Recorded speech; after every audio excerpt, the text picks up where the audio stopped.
Bonjour tout le monde, bienvenue sur cette vidéo. Mauvaise nouvelle, Sadio Mané ne participera pas au mondial cette année. Il s'est en effet blessé à la 21e minute face au Werder Brême. Il est sorti à cause d'une gêne, d'une douleur.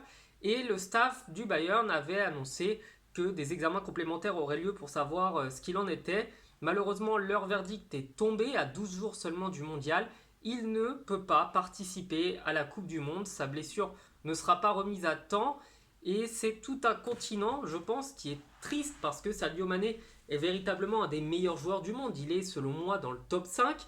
Et Sadio Mané représentait surtout l'espoir pour le Sénégal de pouvoir atteindre pour la première fois de son histoire les demi-finales au moins de la Coupe du Monde, chose qu'aucune équipe africaine n'est parvenue à faire, notamment à cause de Luis Suarez, mais ça j'en avais déjà parlé en vidéo.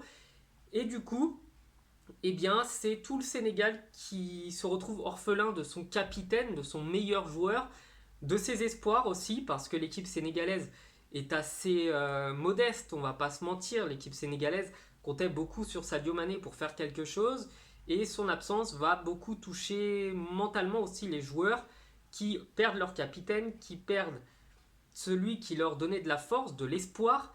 Et derrière, eh bien, je ne vois pas trop comment le Sénégal va pouvoir faire ce mondial sans lui. Je vois aucun joueur qui pourrait le remplacer. Et ce genre de blessure ne pourrait pas être remplacé même si Sadio Mané avait été français, hein. Je veux dire, Sadio Mané, c'est un petit peu comme Kylian Mbappé, comme des gens comme Léo Messi, etc. Ce sont des joueurs sur lesquels les équipes se reposent, sur lesquels les équipes peuvent aussi se reposer. Et ce sont des joueurs irremplaçables. Et d'apprendre sa nouvelle, c'est quand même assez triste parce que je trouve ça décevant déjà pour le mondial qui perd un des meilleurs joueurs, mais aussi du coup pour tous nos petits camarades sénégalais qui regardent ma chaîne très régulièrement. On verra ce que ça va donner. Malheureusement, le Sénégal, à une poignée de jours du mondial, n'aura pas son meilleur joueur.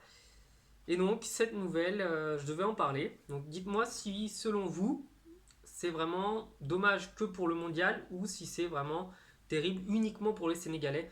Moi, pour ma part, je pense que c'est terrible pour tout le monde et que cette Coupe du Monde, avec le nombre de blessures incroyables qui est en train d'arriver, n'aura pas un goût super agréable en bouche. Il sera particulièrement amer ce mondial, étant donné qu'en perdant énormément de très bons joueurs, on se prive de beaucoup de beaux matchs. Voilà, passez une bonne soirée, à bientôt sur la chaîne. Ciao.